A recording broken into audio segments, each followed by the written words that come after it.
Welcome to Sports Talk with SJB. How's everybody doing today? And yes, we do got a little Lions news. We've got some Tigers news and still nothing for the Pistons or the Red Wings because basically it's all rumors and conjecture until something happens. Day 13, Tate Ratledge takes center snaps with the first team. The Lions waive Robichaux and defensive back Loren Strickland, as well as tight end Miles Kitselman. Lions signed running back Trayveon Williams, defensive back Ekow Boye-Doe, and earlier in the week, QB Josh Dobbs. Jameson Williams and Nick Whiteside missed practice, no injury designation, first time for either player. It could be personal or just a day off.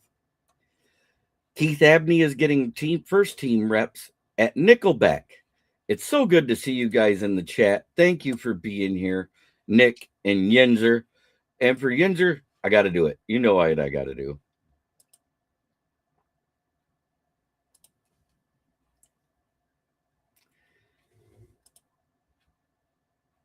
McCreary is taking some of the first team reps on the outside when they don't have DJ Reed on the field. I think this is huge.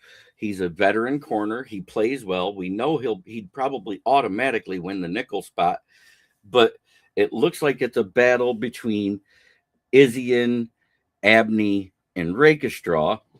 And Isian is playing more first-team snaps with the safety room. Harper, Isian, Clark, and Maddox all took first-team reps as safety on day 13 at camp. Not much, Steve Bauer. Good to see you, brother. I know you love that pick. So that is what we got so far for the Lions. There isn't a lot of news out there. It's all roster moves, transactional, and stuff like that. On we go to our Tigers. They got swept by the Chicago White Sox, but it all is not lost because everybody else hasn't been doing great other than the Orioles who just swept the Rays, but we swept the Rays too, not less than 2 months ago. So it is what it is. Detroit added outfield depth by signing former Orioles outfielder Michael Siani to a minor league deal. Injuries to Riley Greene, hamstring, James Outman, concussion, Kerry Carpenter, the oblique, Wenzel Perez, Matt Verling, and Parker Meadows increased the need for reinforcement. Yes, 3 more Sundays, and then it's week 1. 100% Yinzer. Yes, Abney looked really good Thursday night, especially on the special teams reps, but also when he came in for the third team.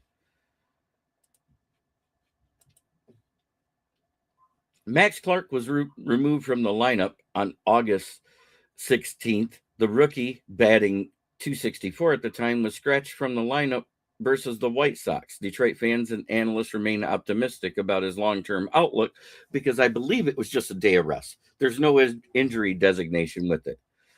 Verlander is still working towards a return, playing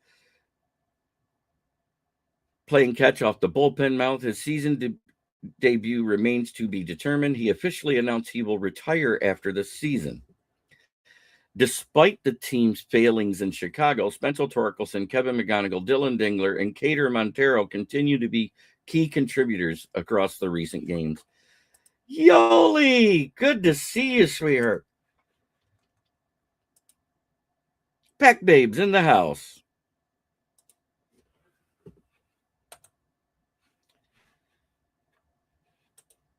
It was for us too. I mean, 9-8, there's nothing to write home about. If you guys get 10 wins, that's a good season for Pittsburgh, I think.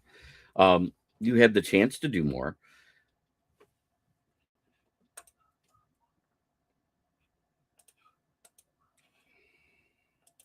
And on yesterday, the Vikings lost Jamal Adams for the season with a knee injury. They're doing an MRI to confirm it, but it doesn't look good for the Vikings in the safety room, seeing how, the hitman retired, Harrison. And now that one of the guys they signed to take his place is hurt. Now it is time for everybody's favorite segment, because there isn't much to talk about out there. Just saying, it's been a quiet week, so let's get into it. It's the rapid fire takes with SJB. After preseason game 1, the starting O-line is left tackle Sewell, left guard Mahogany, center Christian McLaughlin, right guard Ratledge, and right tackle Miller. Fire or ice? I hope they do it this game. I'd rather them not do it in the last game. I'd like to see it game 2.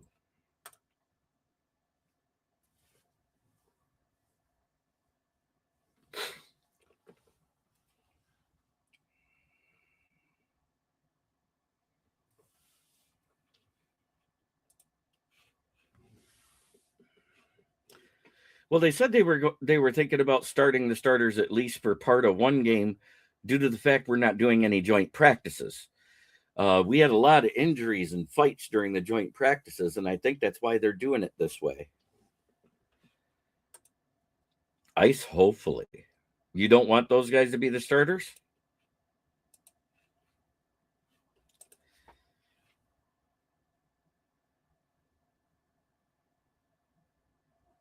All right, this one is a name your guy. Who wins the nickel? Rakestraw, Abney, or Isian?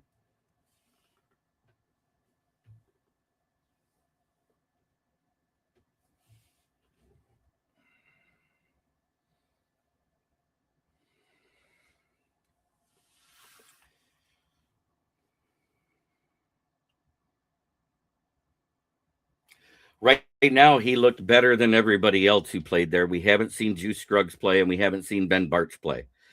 Right now, Mahogany is the starter. He was the best one out there, because we all saw that Frazier sucked and McNeese sucked at center. And they're having Ratledge take center snaps because they want him to back up McLaughlin, who actually I thought he did his job. He wasn't great. He wasn't awful. He just did his job.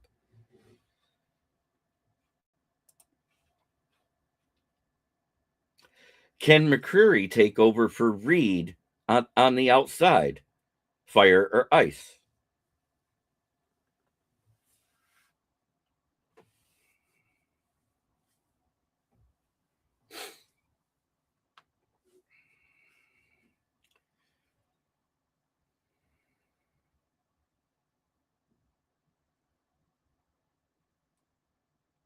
Because I think the other corner is locked down by Rock Ya-Sin.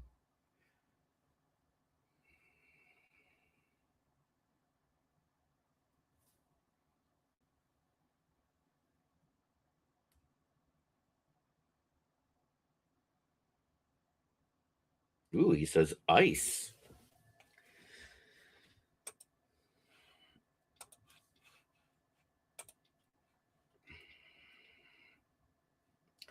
Are the Tigers cooked after the sweep by Chicago, being 5.5 back in the division and only 1 out of the wild card? Fire or ice?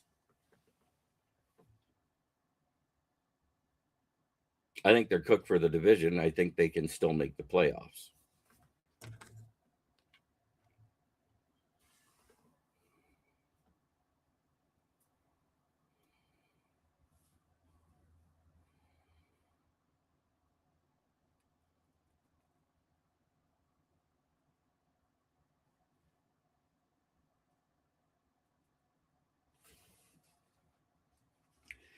Yeah, Luke, they're only 1 game out of the wild card. They're behind the Orioles, who swept the Rays. everybody else lost behind us too. We're still second place in the division. That's how bad the division is. I mean, right now, you got the White Sox at 65 and 58.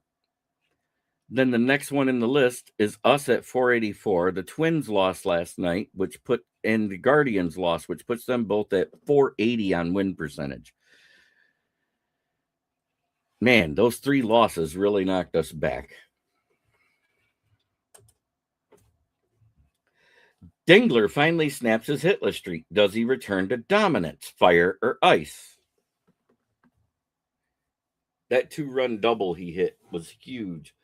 Gave us a lead at the moment, but the bullpen blew it again.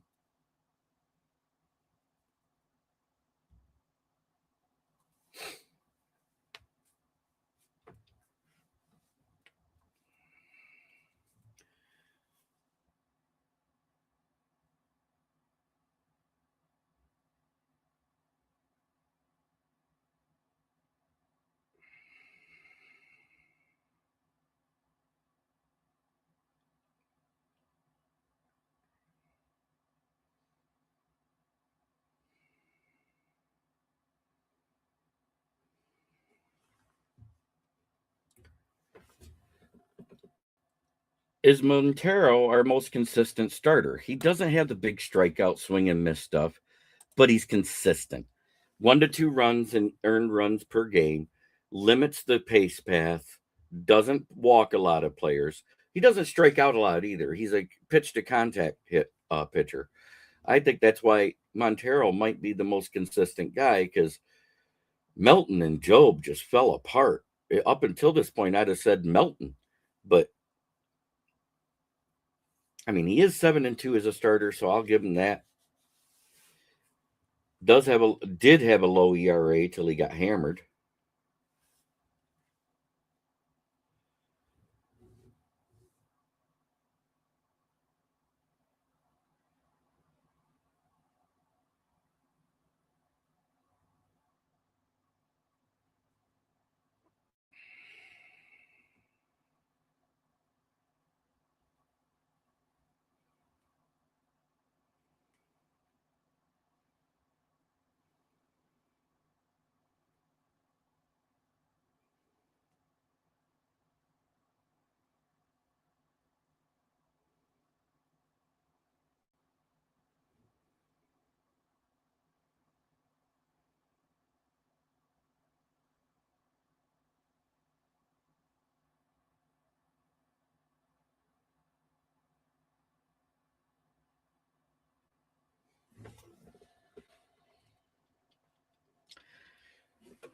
Other than that, there isn't much out there for Lions and Tigers news. It's all been call up, send downs, and stuff like that. It's been a quiet weekend.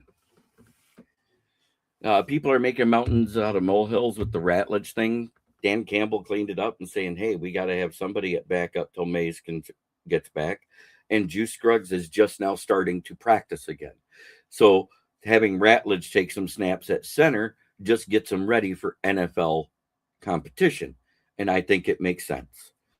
And McCrary's already giving Reed a break with the first team reps on the outside. So I don't think it's ice. I think it's lukewarm right now. I think right now it's DJ Reed's job to lose. And if he plays poorly, he will. Rakestraw is probably our dime back. So I think Abney will be the nickel and our special teams gunner. The one thing that Rakestraw did well in the few snaps he played was tackle. He was tackling at a great clip. He got a 77.9 for his tackling, which tells you how bad the coverage was. But even Dan Campbell defended him, saying 2 of those coverage plays underneath were not his fault because he was playing the single high corner at the time, which means the back part of the zone, and the people underneath let somebody through, but because he was the last one in the area, he got charged with it.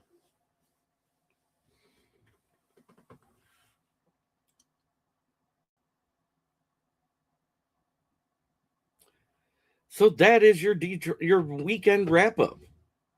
Not much out there. I'm going to call it a day. I got to go to work at 1:30.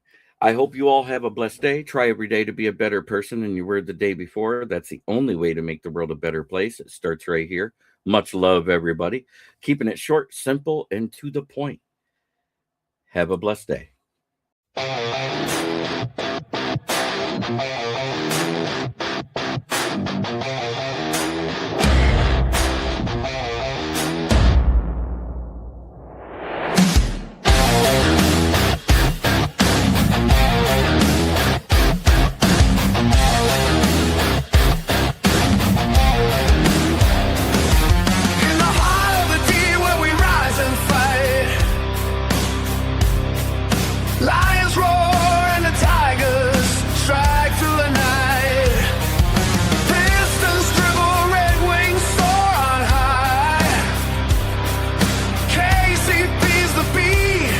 The crowd